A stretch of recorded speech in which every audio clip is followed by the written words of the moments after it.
Oh, thank you. It's been a pleasure, and we've had a long journey together, that's for sure. Thought it was interesting you said about the botanical field and maybe redundant.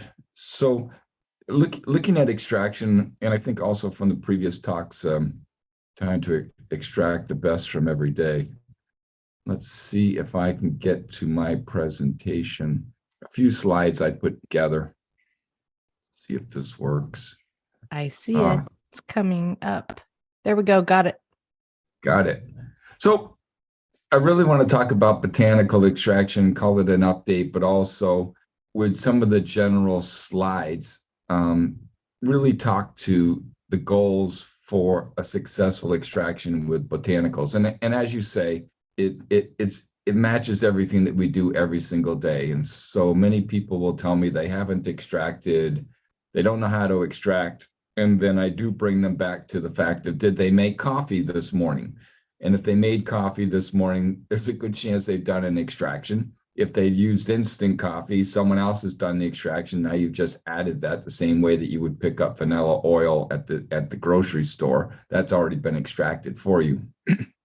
But also with tea is the same thing. So it really shows all those different capabilities.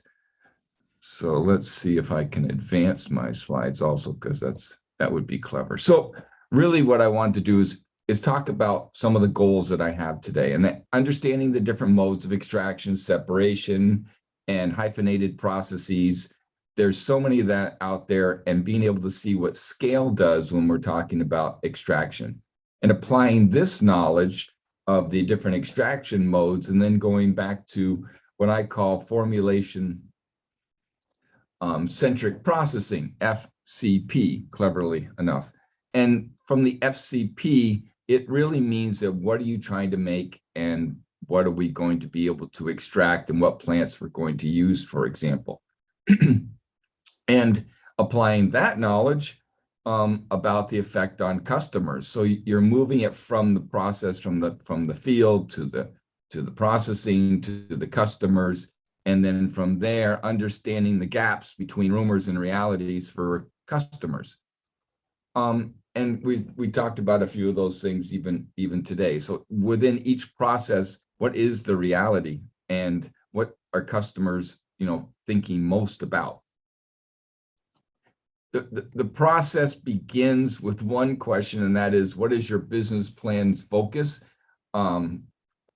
Each one of these has to be figured out before you start down the process, whether it's a mature company developing a new company, a new compound, or new products. So there's three ways to make money: increase revenue, decrease costs, and optimize utilization. So whether you're robbing banks, or you're making a product, or you're doing a website, you're trying to increase revenue. That brings in more money. You're decreasing costs, so you're being able to decrease the cost of manufacturing, or you're optimizing asset utilization. Each one of these comes into the footprint of extraction processes, but you have to know what those are, whether it's the cultivation of the plants, it's what are the ingredients in the final product? Where do I get those ingredients? Do I buy them? Do I make them? Each one of these things is important to know up front, so that you can now move to what I call the 4 factors in choosing a concentration. The first factor is speed. The cycle time of the extraction process is from the time you bring the plant in until you have the ingredients you need. Each one of those components is going to be a little bit more detailed, and within those details, you're going to see how you can constantly improve that process, either through purity or through the amount of time for something that's a common ingredient. Selectivity comes into play as far as how selective are you being in that process. And the more selective you are, the slower the speed. And so in that process, you're trying to really minimize. So if I have a bag of M&Ms and I just pile them onto a desk, that's a separation. But if I'm really just trying to get out, the size, or just trying to get out the red ones, it's going to take me a little bit more time than if I'm sectioning out each one. But if I'm just picking out the red ones and have all the other colors off to the side, that's going to take me less time. And so selectivity is a process of looking at the entire mode and also the goals that you have. Scale becomes important because we're moving from many times an analytical laboratory where we have processes that we use, and then sometimes just trying to scale them up to make them bigger. Well, that is a viable way of looking at it, but scale really becomes one of the key factors when you're trying to move towards a larger processing. Things that you do small isn't the same thing that you would do large. So if you're making yourself a cup of coffee, you may make yourself a espresso. So you're taking 1 cup at a time. It's having that ability of the 3 or 4 minutes, and making sure that the grind is okay, and you're packing it inside. But if you've got 100 people wanting coffee in the morning with pancakes and bacon at the local restaurant or something, then that's not possible. It's a great way to doing it, but somehow you have to figure out a different scale. And so a lot of times what happens is we start things on small size and then we start to move them up larger. And we'll see some of those processes that we talk about. The one in the middle, that if I was to have the 3 on the outside, you have to pick one. You have to pick 2. You can't just have all 3. And what also happens in the middle is that you have the spend. What's my capital outlay? What's my OpEx? What's my constant cost? When I'm looking at each one of those, then I have to look at something that I developed. And first of all, this is a joke. And so please take it as that. I've had a lot of people that call me up afterwards looking for the automated botanical concentrator, as easy as ABC. And there's not one out there. It just happens to be something that I use that makes me feel joy. So each automated botanical concentrator has settings that allow you to be successful. You just set it and forget it. You want something from black cohosh. You want something from a different root. You're wanting something from a lot of different plants, and you just set it, you type in what you want, and you forget it. And then what happens is the automated botanical concentrator, as easy as ABC, will spit out the right product. And so you don't really have to think about anything. Well, that's not the case. But it still is the case about the question, what are you trying to answer? The answer comes from the fact that when you have a botanical, you have so many components in that. The plant has so many components, secondary metabolites. It's trying to stay alive. I realize that this is a shock to many people. The plant does not care about you, and it's not making products to make itself better for you. It's not a worker bee. It's not your children. It's not a lot of things. And so you need to start off with the final product and knowing what you're going to be needing from that, and then backing it up to the process place that you have to be to have those ingredients. And then economically, you've got investment, you've got service, you've got utilities, facilities. Are you buying the product? Are you just buying the ingredients? Are you adding the product together? And you have human resources. You've got to have the humans in there to be able to make these products. And that brings you back to the botanical. No matter what botanical it is, you've got your active ingredients that you're looking for. You've got contaminants that are also in there. You've got molds, you've got pesticides, you have other things that you're non-value added products. And you have adulterants where people have put in things that aren't correct. I did make adulterants and HR both red just because I could, and it's kind of duperties. And so when I look at each one of those, it backs up from that. And let's look at some of the processes that involve that. Number one is it's part of a process. So you have the concentration there in the middle. Somewhere along the way, there's something that we've defined as the concentration module, and it can have 4 or 5 different components within that, or steps. But to get to that concentration module, you've got to be able to prepare the product for that. You need to know what your mass balance is. So from the beginning to the end, but to do that, you need to measure it in the beginning. You have to have a quick test for pesticides, heavy metal, molds, aflatoxin, moisture. So many things that go into this entire process is critical. But you also have to have that in a optimized particle size and distribution size to know that you're having reproducible results. And then somewhere along the way, you're transferring it to the concentration module. In this case, it could be an ABC, but it's probably not. And if I look through that part, I have that concentration module, something happens in the middle, and then you have what they call post-processing, but it really is continuation of that processing. So whether you're getting rid of waxes or whether you're getting rid of other components that are the non-value added, you have all of these tools, but down here on the right-hand corner, you've got that final purification. So you're doing more and more purification of the compounds that you're trying to work with on your ingredients and formulation. And the best concentration is the following.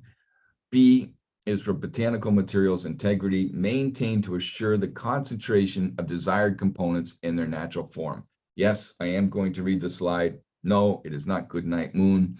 But I think that when you look at that first criteria, being able to see the desired components is critical. From that time, you can start to remove the non-value added parts, but you're really trying to maintain the components in their natural form. Effective concentration, and I do say effective concentration, meaningful impact, is efficacy first. Efficacy, efficacy, efficacy. It's being able to know that you have something that's safe. And then you start to deal with efficiency. You start to deal with economics within predefined boundaries. And that goes right back to the beginning of knowing what you're trying to get. And so that effects of what you're trying to remove. And safety. Oh my goodness, safety and health throughout the process, making sure that you're using standards, making sure that you have OSHA, making sure that you have products that are compliant, not only in the form of the instrumentation, but also in the form of what you have for your total product afterwards. And then testing to be able to make sure that you have everything above is testing with modern technology and advances in every facet. It's constantly evolving. And that's some of the things that we want to talk about today is where is it evolving and what kind of things are we seeing up front? Natural products. It's not the first day of natural products. It hasn't been for eons. But the natural product research begins with identifying everything in that product. If it's a new product or if it's a new separation or if it's a new extraction, you're really looking for identifying all the unknowns. And then from there, you start to move to product development, quality control, and then also post work. So if I'm looking at the entire process, I'm looking at extraction. So I want to speak to the difference between different parts of concentration. Concentration can be with a solvent, and with a solvent means that extractions are when you have a substance and it's mixed with other solvents. So you have a mixture that's brought into contact with a solvent and where substance of interest is soluble, but the other substance present are insoluble. That's what we're doing with coffee. That's what we're doing with many different phases. And it is like oil and water, where if I have oil and water and I add a food dye that's soluble in water, it's not going to stay in the fat. You're going to try and move it to the other process. So each one of those becomes critically important also. And when I'm looking at that, that's really, making coffee. I can make coffee with ethanol. The trouble is I'll be awake, not that productive. But when I'm looking at a separation is mechanical, and mechanical means that I'm not using a solvent. I'm filtering, I'm grinding, I'm doing other things that allow me to do that. I'm using microwave, I'm using ultra purification, I'm using other things that allow me to separate the products, but I'm not using a solvent. So then you have the two modes. And as you look through the process of this, you have solvent, but you also have solvent A, B, and C. You don't just have one solvent, especially during today's modern work. You see a lot of the different companies providing products that allow you to have a multitude of solvents. The other part that I have is without a solvent. And you can do different modes without a solvent simultaneously, even through using cavitation. So even with cavitation and using different parts of what you use for cleaning jewelry, at the same time, you can break open a lot of the cell walls that are predominant in a botanical product. But the key is the fact that the number of papers, especially the number of papers over the last year with great reviews. And so most work that you're doing when you're looking at how do I solve this botanical equation, how do I solve what I extract, 95% of your work could be done by reading the literature. 95% of the things that you have to do, read something along the way. Certainly Eric Osaille's paper is a great one, talking about so many ways of doing the extraction. You have solvent-free with other great authors and having those reviews as well as other books. But I would always head towards the reviews. I would head towards patents and looking at some of the references and moving from those. And many times they're very open to being called and asked for more questions. But the key that's happening now is that they are actually having a mixture of the solvents together, with the solvent and without a solvent. Remembering with a solvent is an extraction, without a solvent is a separation. So if you do something with a solvent and then in the same mode do it without, that would be coffee in a filter. So you'd have the extraction you put the coffee grounds into the filter, and then you have water passing through, and then the filter is without a solvent. So for me, I make up a new word. That's an extrapolation. It's a combination of the two simultaneously, which is where a lot of the manufacturers are providing answers for those making up extractions today. The other one is if you have without a solvent and then you have a solvent. So the same thing can happen with pre-grinding and then putting into a supercritical fluid, or doing hyphenated, doing ultrafiltration at the same time as you're doing a CO2, for example, or microwave at the same time that you're using a solvent. Having those two in place, and I would submit to the new word separation. So each one of those processes has an ability of doing, but one of the things that is being done is how do you do that interface in between? How do I separate it so I don't have to move through one phase to the other, and I can have it automated and know more about how I'm interfacing with that total process. For example, there's a very good paper, again, it happens to be by Eric Osaille and Caroline West, and they're looking at SFE with SFC, so you're doing extraction and then you're doing a separation, but this can be done as well with ethanol. This can be done as well with hydrocarbons. This can be done as well with microwave. This just happens to tell one story of being able to couple the two together in an automated fashion.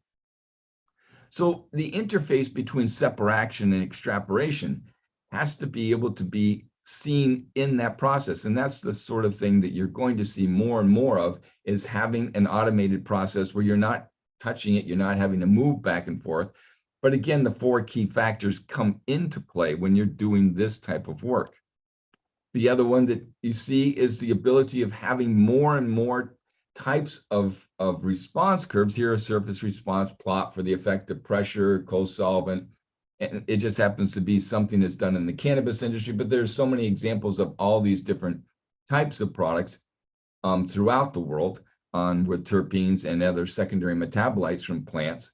And this is another way of looking at it with very few data points, and then having the software go back through and tell you where your optimal part is. In this case, your optimal part may well be up towards where the red is. You're trying to get optimized as much as possible to get as much of the product out as you can, at the same time being able to have other post-processing that may be cleaning up things. At the same time, you may well want to be over in the lower section where you're having less components coming out, but you're also having the ones that you want to come out with less post-processing. And being able to have all that data in something that's a visual form, or over on the lower right-hand side, having something that's in a data tabulated form, both of those are something that you have, but you have it based on the criteria first.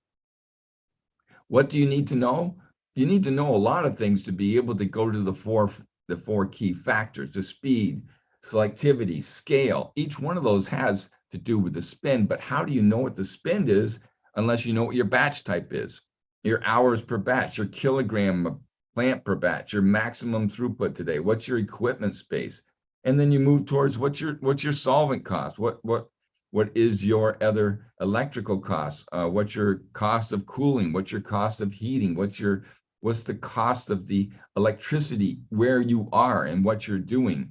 What's the cost of the different people that you have to have employed to be able to provide these tools? What are the tools that you need to provide? And when you get to that, you're able to now talk about what is the real cost of what I'm trying to do? Am I going to make buy? And what do I have to do along the way to optimize my work? Much like we saw on the last slide, where we saw the optimization. Well, is it an optimization based on science, or is it just an optimization based on a total business? So I would submit, as we go back through, and there's so many more work that's being done out there, disruptive extraction processes. You can have 1,000 things that are out there, like the ABC, the automated botanical analyzer. And so with the concentrator on that one, but the traditional may work well if you're repurposing things to be able to do other work. And so it doesn't always win that the disruptive is the most incredible. It may well be the traditional with some other advantages, or looking at how to use that equipment is the way that you're trying to actually provide a different answer. And so I would go back through and look at the review papers, like I'd mentioned with the Sayer's paper on the extraction, the one with the no compromise, and the green extraction without solvent. Each one of those provides you a lot of detail that's inside on what's being done today. And with that, this is my information as far as how to get a hold of me, and more extraction coming as we start to expand the processes and expand the physics, biology, and chemistry. And I thank you for your time. John, thank you so very much. That was awesome. And I don't think there's enough people doing things with botanical extraction. It's unfortunately, and although cannabis is a botanical, anything that has happened or that you hear about extraction always leans just specifically towards cannabis. And so there's so many other things that need to be extracted, and that are being extracted. But when you really look into it, a lot of it happens in other countries currently. Like, if you're looking at botanical extraction, you find a lot of it being done in Thailand or China or, Australia and things like that. And so it seems like very little of it is actually being done here in the US. It's interesting. It's true about the US. And so if you look at the number of botanicals, and the literature is just packed with so many, that the smallest minority of extraction articles are on cannabis. It's just that the headlines show the cannabis. And so it really is the tip of the iceberg as far as what Americans think of, but the rest of the world is an amusement, because India, Germany, everything in South America, there are full journals of articles and decades of articles on the extraction of botanicals. It's enormous amount of literature out there. And I've been reading a lot of that and then applying it to the cannabis rather than the other way around. Exactly. Well, we do have one question that came through here, and it is, can you extract herbs at home, such as cinnamon or elderberry, and how do you do it? If so, do you need large equipment for just a single-use person? So the single-use person, there are some, and you can go to Amazon and go up to the web and stuff, but there's some, for example, small ethanol extractors, and a process of getting rid of the ethanol. So you have those, there's multiples of those. You also have the ability of doing it in a jar and letting it sit there for a few days. And there's a lot of work on that one. There's ones for volatility, there's oils, and there's it seems to be that the cannabis is sort of overdone it on the advertising, but these products are readily available if you go up to Google and start to, or some other search app, and start to look for the vendors that provide these, and you can do it very nicely at home and safely. Mention safely. I'm not as though I'm not trying to put a buttered toast into a toaster. So you're really being able to do those. And they have UL approval and everything. So those are the ones to look for. Awesome. Any that you would personally suggest for home use? I'm probably not at liberty to do. I was trying, you guys. I was trying. Yeah, I know you tried. So if anyone wants to email me, I would be able to provide some of the ones that I use and I'm comfortable using in my classes and other things that we have done that have been fun. Awesome. Awesome. Well, All the way through oh, what's the type of coffee that's really concentrated? Espresso. So espresso makers are very, very good at doing at other things besides coffee. Who would have thought? Really interesting. Interesting. All right. Well, thank you very much. I'm writing that down. Espresso maker. Okay. Thank you very much for your time and attention. You are always such a pleasure to have. And you as well will be at the conference in May in 2023, giving a workshop. And it's like a half-day workshop along with Mark Webb, who previously did one of our webinars as well. So John and Mark know each other well, and together they're like this dynamo extraction team. So that's going to be one heck of a workshop there. So really looking forward to that. I'll be stargazing. He's just such a enthralling and expert at it. I don't know if I'll just be staring at him. So it's it's so good. Wow. All right. Well, that is going to conclude this webinar. Thank you, everyone, for joining us. Again, the Holistic Lifestyle Conference and Expo will be on May 31st through June 3rd. It'll be in Orlando, Florida, and it will be at the Hilton Orlando, an amazing hotel if you've never been there.